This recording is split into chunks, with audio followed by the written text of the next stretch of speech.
My name is Elaine Mercer, and I was 52 years old when my mother emptied the emergency account I had spent 6 years building and handed every dollar to my younger sister. The amount was $38,400. I discovered it on a Tuesday morning in October, while sitting at my desk inside the pharmacy, where I had worked for nearly 20 years. A blue bank envelope rested beside my coffee, still sealed, while the online balance on my computer showed $17. 60 several seconds, I assumed I had opened the wrong account. Then I saw the transfer description. Authorized withdrawal, Patricia Mercer, my mother. That account was supposed to cover the mortgage and household expenses if I became sick, lost my job, or needed to replace the aging furnace in the house we shared. My name was on the mortgage. My mother's name remained on the savings account because years earlier, she had insisted it would make things easier if something happened to me. By noon, I knew where the money had gone. My sister Denise had used it as a down payment on a lakefront condo outside Milwaukee. What I did not yet understand was why my mother believed I would continue paying $2,160 every month toward a house she treated as hers, while giving my only safety net to the daughter who had never contributed a dime. I did not scream. I did not leave work early. I printed the transaction record, folded it twice, and placed it inside the blue envelope. 3 months later, that same envelope would sit between us during a meeting my mother had demanded, while a mortgage representative explained exactly what happened when the person carrying the debt finally stopped protecting everyone else.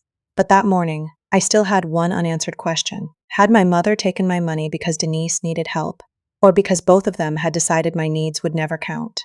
At Calm Story House, we tell stories about the moment loyalty becomes exploitation. Subscribe and tell me whether families should ever have access to your emergency savings. I had lived in that beige colonial house on Hawthorne Avenue for 11 years. My father bought it in 1998, and after he died, the remaining mortgage and several unpaid medical bills nearly swallowed my mother whole. I was the one who stepped in. I refinanced the property in my name, paid off $24,000 in liens, and moved into the upstairs bedroom that still had faded wallpaper from my teenage years. My mother kept the downstairs suite. She called it a temporary arrangement. Temporary lasted more than a decade. She paid the electric bill and bought groceries when she remembered. I paid the mortgage, property taxes, insurance, repairs, and every emergency that arrived wearing work boots. Whenever I questioned the arrangement, she used the same sentence. "You're the steady one, Elaine." For years I heard it as praise. That Tuesday, staring at $17.63, I finally heard the rest of it. Denise was allowed to fall because I was expected to catch her, and my mother had just spent my parachute. Being the steady one started long before there was a mortgage. When I was 14, Denise broke her wrist after climbing onto the garage roof during a neighborhood party.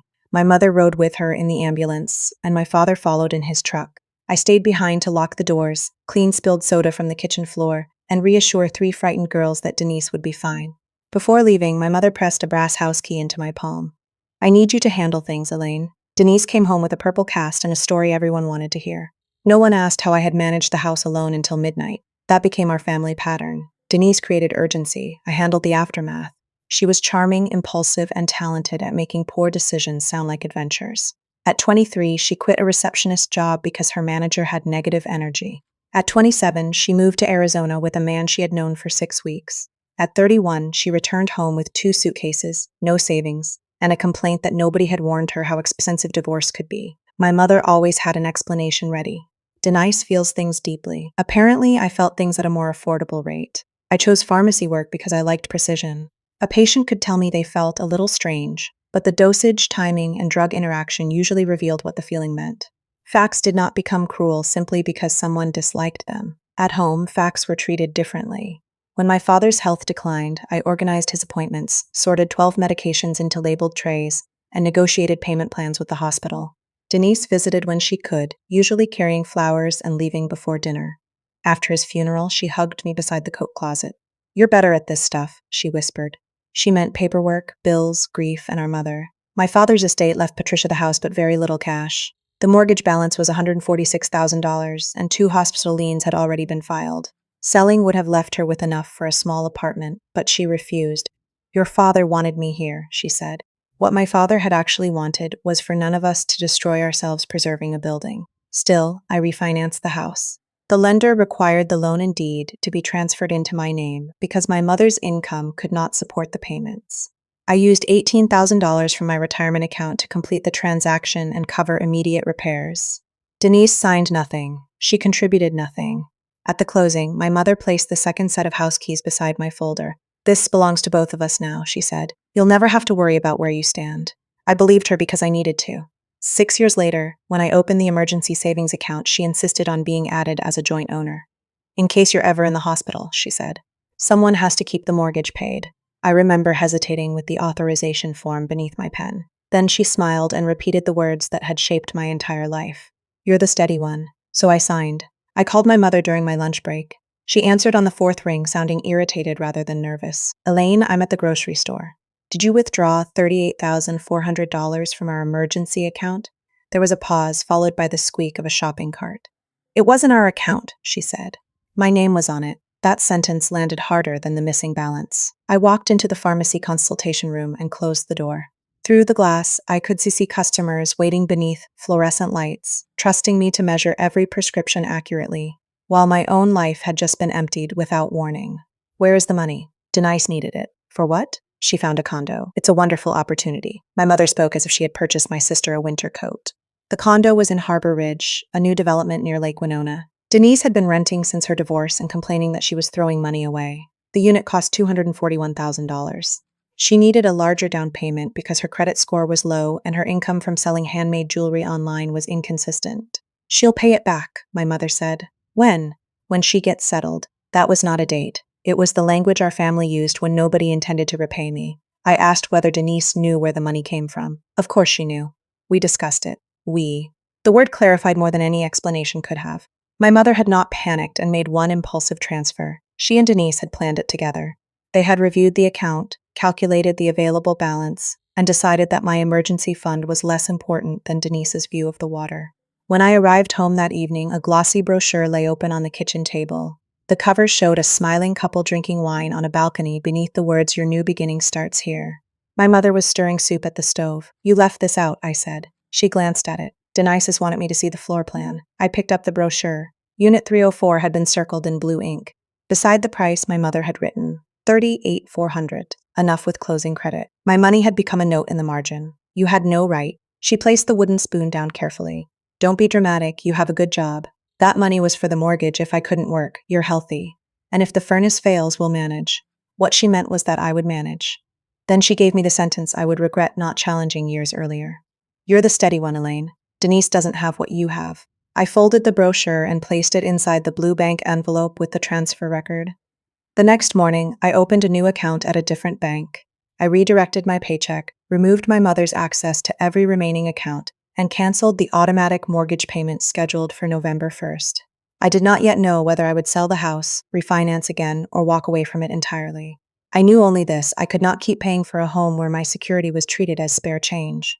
The first mortgage notice arrived on November 12. It was not a foreclosure warning. It was a polite white envelope stating that the $2,160 payment had not been received and a late fee of $86. $40 would be added after the grace period. My mother carried it into the kitchen like evidence from a crime scene. Why didn't you pay this? I was labeling leftovers with dates because expired food made my mother nervous, though expired family arrangements apparently did not. I canceled the automatic payment. Her fingers tightened around the envelope. Why would you do that? I looked at her for several seconds. You removed the money that made paying it safe. That account had nothing to do with the regular mortgage. It had everything to do with it. She placed the notice on the counter. You're risking my home to punish Denise. The house was legally mine, the mortgage was mine, the damaged credit would be mine. Yet she still called it her home and my punishment. That evening, Denise phoned. Mom says you're threatening to let the house go into foreclosure. One payment is 11 days late. That's how foreclosure starts. No. It starts after months of missed payments and ignored notices. As a pharmacist, I spent half my life explaining that one tablet was not the same as 10. Denise preferred the most frightening dosage of any fact. You can afford it, she said. So could you if you returned my money. It wasn't your money. Mom gave it to me. The next morning, I called Harbor Ridge's lending office. I did not accuse anyone of fraud. I simply asked whether funds taken from a jointly owned account could be presented as a gift by only one account holder. The loan officer would not discuss Denise's application, but her careful silence told me enough. I requested copies of my bank records and then paid $240 for a consultation with an attorney named Martin Keller. He reviewed the joint account agreement, the transfer record, and the condo brochure. Your mother had legal access, he said. That makes criminal theft unlikely. A civil claim is possible, but intent and ownership would be disputed. So she can just take everything? I didn't say that. He pointed to the source of funds notation on the transfer, family gift, housing purchase. If Denise's lender required a gift letter, someone represented this money as Patricia's to give. That document matters. 2 days later, Denise accidentally sent me a photograph meant for our cousin. She was standing inside the condo kitchen holding a bottle of champagne. On the granite counter beside her was a signed form. I enlarged the image. The heading read Gift Funds Certification. My mother had declared that the entire $38,400 belonged to her, and that repayment was neither expected nor required. There would be no when she gets settled. There had never been a plan to repay me. By then, my Aunt Carol had begun calling relatives to explain that I was forcing Patricia out after she sacrificed the family home for me. According to their version, I had lived there cheaply for years, taken control of the deed, and now resented my mother for helping Denise. The mortgage payments, liens, taxes, and retirement withdrawal disappeared from the story. Numbers often do when they inconvenience the person telling it. I could not simply abandon the loan. One 30-day delinquency could damage my credit for years, and selling the house would require dealing with my mother's refusal to move. On November 20, I paid the overdue amount from my new account. My mother mistook that payment for surrender. The same afternoon, Martin called. He had obtained a copy of the recorded deed and found something neither my mother nor Denise seemed to understand. Patricia did not own even 1% of the house. Then he asked whether I had ever considered selling it. Selling the house sounded simple in Martin's office. In real life, it meant telling my 76-year-old mother that the home she had occupied for nearly 3 decades would be listed in February. I delayed that conversation for 9 days. That was my weakness. I could make difficult decisions for patients, employees, and strangers, but with my family, I kept searching for a painless dosage that did not exist. Instead, I began gathering facts. The house was worth approximately $328,000. After the remaining mortgage balance of $119,600 estimated repairs, commissions, and closing costs, I might leave with around $170,000. It would not make me wealthy, but it could restore my emergency savings, replace the retirement money I had withdrawn, and give my mother enough transition support without surrendering control again. Martin recommended a written occupancy notice and a formal sale timeline.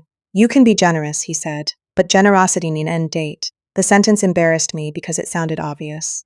My first practical step was finding somewhere else to live. A pharmacy technician named Gloria Santos mentioned that her brother owned a 2-bedroom apartment above his bakery.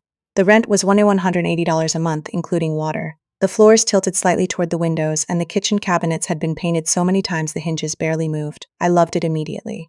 It was the first place I had considered based on what I wanted rather than what my family required. Gloria helped me carry measurements through the rooms while her brother Mateo explained that the bakery ovens started at 4 every morning. "You'll smell cinnamon before sunrise," he warned. "I've lived with guilt before breakfast for 11 years. Cinnamon sounds healthier." Gloria laughed, then became serious. "You know moving out doesn't make you cruel." "I know. You said that like someone repeating instructions she hasn't followed." She did not offer to confront my mother or solve the sale. She simply handed me the lease and told me to read every line before signing. That night, I made my first mistake. I told Denise about the proposed sale before serving my mother with the written notice. Part of me hoped Denise would help prepare her. Instead, she called Patricia within minutes. My mother was waiting in the hallway when I returned home. "You've been planning behind my back." The irony was so precise it almost felt professionally compounded. "I'm selling the house." Her face changed, not dramatically, but enough for me to see fear beneath the anger. "Where am I supposed to go? We can look at senior apartments. I'll cover the deposit and 3 months of rent." "So you'll put your own mother in some facility?" "An apartment is not a facility." She turned away and gripped the brass key hanging from her belt loop. For one terrible moment, I wanted to withdraw the decision. Paying the mortgage seemed easier than watching her feel displaced. Then I remembered the condo brochure and my balance of $17.63. On December 2, I signed the lease above the bakery. That afternoon, the landlord gave me 2 silver keys. They were the first keys I had ever held that opened a home no one else in my family believed they owned. I moved into the apartment above the bakery on December 16. I took only what belonged to me: clothes, books, my father's old desk, and the blue envelope containing the transfer record, condo brochure, and photograph of the gift certification. My mother watched from the downstairs window while Mateo and I loaded the last box. She did not wave. The first week felt less like freedom than withdrawal. I woke before dawn, expecting to hear Patricia's television through the wall or Denise calling with another emergency. Instead, I heard baking trays, delivery doors, and the low hum of mixers beneath my bedroom. Silence had always made me anxious because, in my family, it usually meant someone was preparing an accusation. Then Gloria brought me coffee one morning and said, "Maybe nothing is wrong." Maybe nobody needs anything. I had never considered that possibility. I began preparing the house for sale. I hired a licensed inspector, scheduled an appraisal, and collected 11 years of mortgage statements, tax receipts, repair invoices, and insurance records. While reviewing the emergency account history, I found something Martin had asked me to verify. Every major deposit had come from me. My mother had contributed $600 when the account opened. Over 6 years, I had deposited $43,250 through payroll transfers. Withdrawals for the water heater, roof repair, and furnace maintenance explained the difference between that amount and the $38,400 she eventually removed. Martin organized the records into a simple ledger. "What does this change?" I asked. "It does not erase her authority as a joint owner," he said. "But it makes her claim that the money was entirely hers much harder to defend." The ledger gave me something anger had not: a clean record. My first measurable victory came 2 days later when the appraisal valued the house at $336,000, $8,000 more than the realtor's estimate. Even after repairs and closing costs, I could rebuild what had been taken and still create a modest housing fund for my mother. I offered Patricia $15,000 for relocation expenses, paid directly to a landlord and moving company. She refused. "You're trying to buy your way out of guilt?" "No. I'm trying to make a responsible transition." "You always make everything sound like a transaction." That almost made me laugh. She had converted my emergency fund into a condo down payment, yet I was the one making family transactional. Denise began telling relatives that I planned to profit from our father's death. Aunt Carol stopped calling after I emailed her the deed, payment history, and deposit ledger. She never apologized, but she did stop repeating Patricia's version. Sometimes silence is not courage. Sometimes it is simply the first stage of embarrassment. Would you have continued offering help after being accused of cruelty for protecting what was legally yours? I asked myself that question every night. My answer kept changing. On January 6, Denise appeared at the pharmacy carrying a white folder. "Mom wants to settle this privately," she said. Inside was a handwritten repayment agreement. Denise promised to return $400 a month, beginning after her jewelry business became consistently profitable. In exchange, I would cancel the sale, continue paying the mortgage, and guarantee Patricia could remain in the house for life. There was no start date for repayment, no interest, no security. At the bottom, my mother had written one sentence in blue ink: "You're the steady one, so be reasonable." Denise slid a second paper across the desk. It was an invitation to meet them at her condo on Sunday. I already knew the offer was not meant to repay me. It was meant to put me back in position. Denise's condo smelled like new carpet and lemon cleaner. She opened the door wearing a cream sweater I had once admired in a store window. Behind her, Lake Winona looked gray beneath the January sky, framed perfectly by glass doors that had cost more than my first car. "Mom's already here," she said. Patricia sat at the dining table beside 2 untouched cups of coffee. The brass house key still hung from her belt loop. The white folder waited between them. Denise began with a softer voice than usual. "We don't want this to become a legal war." "Neither do I," then cancel the listing. "The house has not been listed yet." "Good. So nothing irreversible has happened." My mother pushed 1 cup toward me. "We can go back to normal." Normal meant I paid the mortgage while they made decisions with my money. Denise opened the folder and tapped the repayment agreement. $400 a month is reasonable. It begins when your business becomes consistently profitable. It's been improving. "How much did you earn last month?" Her mouth tightened. "That's private. So is my emergency fund." Patricia sighed as if I had embarrassed her in front of company. "Denise is trying." I looked around the condo. A new sectional faced the lake. Copper cookware hung above the kitchen island. One unopened box near the hallway was labeled "Guest Bedroom Lamps." "You had money for furniture?" Denise crossed her arms. "Some of it went on a credit card. Then you borrowed more money after using mine. This is exactly why talking to you is exhausting. Everything becomes a spreadsheet." My mother reached across the table. "Your sister has offered a repayment plan. I need stability. Your father would never have wanted me uprooted." That was the temptation. Not the house. Not even the money, my father. For one moment, I saw him sitting at the kitchen table, asking me to make sure Patricia would be all right. I wanted to believe continuing the mortgage honored him. I wanted to believe sacrifice became noble if I attached his name to it. Then I noticed the empty guest room behind Denise. "You have 2 bedrooms. Denise glanced toward the hallway. "The second one is my studio. You told the lender it was a guest room. That doesn't mean Mom can live here." Patricia pulled her hand back. The truth was suddenly visible in the space between them. My mother had given Denise my savings to secure a home, but Denise had never intended to share that home with her. "I'll proceed with the sale," I said. "The relocation offer remains available until February 1st. My mother's chair scraped the floor. "You would choose money over your own mother?" "No, I'm choosing not to finance both of you." Denise's face hardened. "You've always thought you were better than us."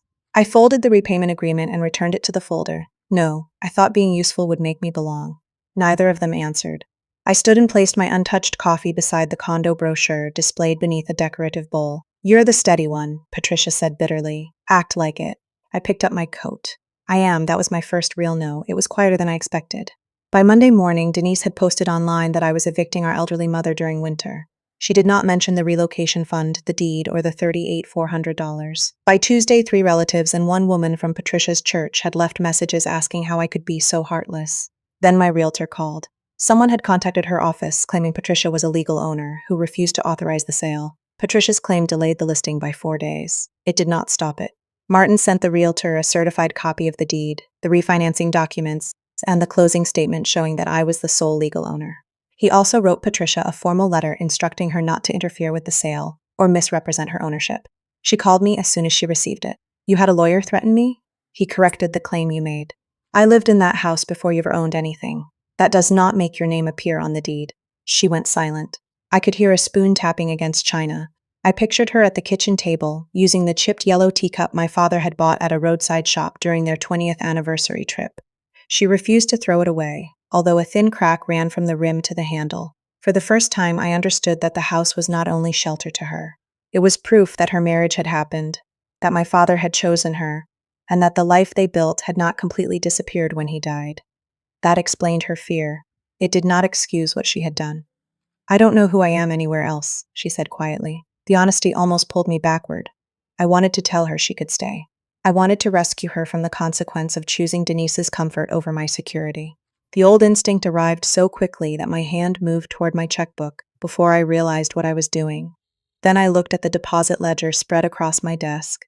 Every line represented a shift I had worked, a vacation I had postponed, or something I had decided not to buy. Returning to the old arrangement would not preserve our family. It would only preserve my function inside it. "I'll still help you find an apartment," I said, "but I will not keep the house." Her voice hardened again. "Then don't expect me to forgive you." That sentence hurt, because some part of me still wanted forgiveness from the person who had harmed me. The following week, the realtor received an offer for $331,000 from a married couple expecting their first child. It was slightly below the appraisal but required no major repairs and allowed a 45-day closing. I accepted. The sale could proceed only after the house passed inspection and Patricia vacated. Martin recommended one final meeting to establish the move-out date, relocation payment, and transfer of possession. I prepared as carefully as I would prepare a controlled medication audit.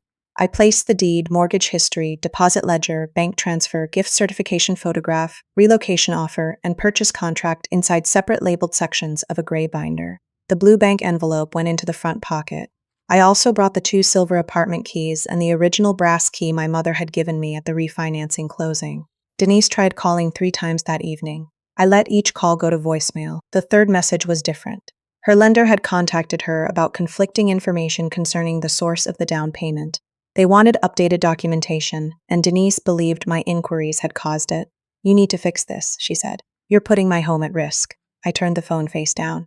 The next morning, Martin confirmed that Patricia and Denise had agreed to attend a meeting at the title company on February 3. Patricia planned to bring Aunt Carol. Denise planned to bring the unsigned repayment agreement. I planned to bring the record they had spent months pretending did not exist. The sale, the condo, and my mother's future housing now depended on what happened in that room. There was no normal left to return to. The title company conference room had no windows. A rectangular table filled most of the space, surrounded by gray chairs designed to keep people upright and uncomfortable. Martin sat beside me. Across from us were Patricia, Denise, and Aunt Carol. Denise placed the white repayment folder in front of her. My mother kept the chipped yellow teacup in both hands. She had brought it from the house wrapped in a dish towel, as if even leaving it unattended for an hour might loosen her hold on the past. The title officer, Ms. Rowe, began by confirming the purchase contract and my sole ownership. Patricia stared at the table. Aunt Carol cleared her throat. Patricia understood this was still the family home. "It is my home," Patricia said. Elaine just handled the financial sales side. Martin opened the gray binder. "The deed, mortgage, taxes, insurance, and liability are all Elaine's. That is more than handling paperwork." Denise pushed her folder toward me. "We already offered a solution. I left it untouched." Martin reviewed the emergency account ledger, showing my deposits and Patricia's $600 contribution. Then he placed the transfer record beside the photograph of the gift certification. Denise's posture changed. That picture was private. "The document concerns funds taken from Elaine," Martin said. Patricia looked at Denise. "You said the lender needed me to call it a gift." "They did. You also told me you would repay it." Denise's eyes moved toward the door, eventually. Martin pointed to the certification language, no repayment expected or required. Aunt Carol leaned closer to read it. Her face lost some of its certainty. Patricia, did you know that was what you signed? My mother rubbed her thumb over the crack in the teacup. I knew Denise needed a home. So did I said. The room went still. Denise recovered first. You had a home, you had a career, you had savings. I had savings until you used them. You'll get money from the sale. That does not make what you did acceptable. She turned to Martin. Can she contact my lender and ruin my mortgage? I have not contacted your lender, I said.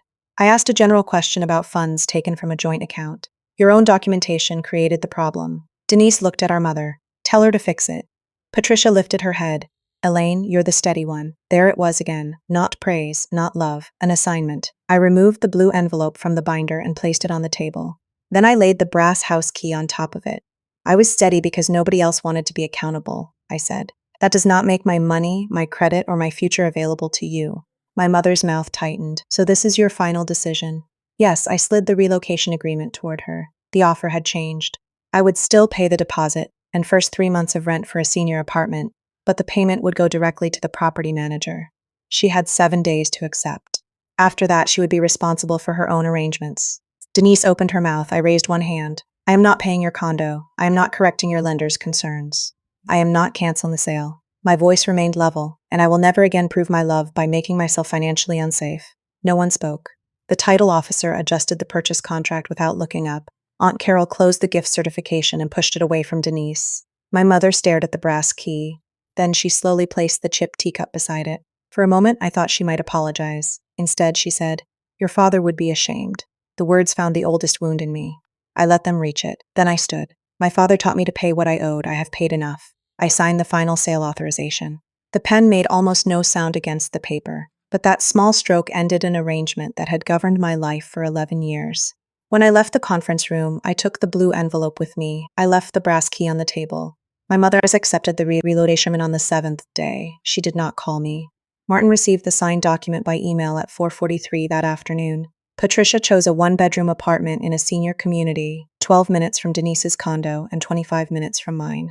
I paid the deposit, moving company, and 3 months of rent directly, exactly as promised. Denise did not offer her guest room. The house closed on March 21 for $331,000. After the mortgage, commissions, repairs, taxes, and closings expenses, I received $176,840. I restored the $38,400 emergency fund in an account bearing only my name. I returned $25,000 to my retirement savings, paid Martin's fees, and placed the remainder into conservative investments after meeting with a financial advisor. For the first time, security did not depend on anyone's permission. Denise's lender did not take her condo, but the source of funds discrepancy required additional statements and a signed explanation from Patricia. Denise also had to refinance a small personal loan she had failed to disclose. Her monthly expenses rose enough that she sold the copper cookware and converted the guest room into a rental space. Natural consequences were less dramatic than revenge, but they lasted longer. She sent me one message 3 months after the closing. I hope losing your family was worth the money. I did not answer. I had not lost my family because of money. I had lost the role they had mistaken for a relationship. Aunt Carol apologized in April, not elegantly. I repeated things I didn't verify, she said.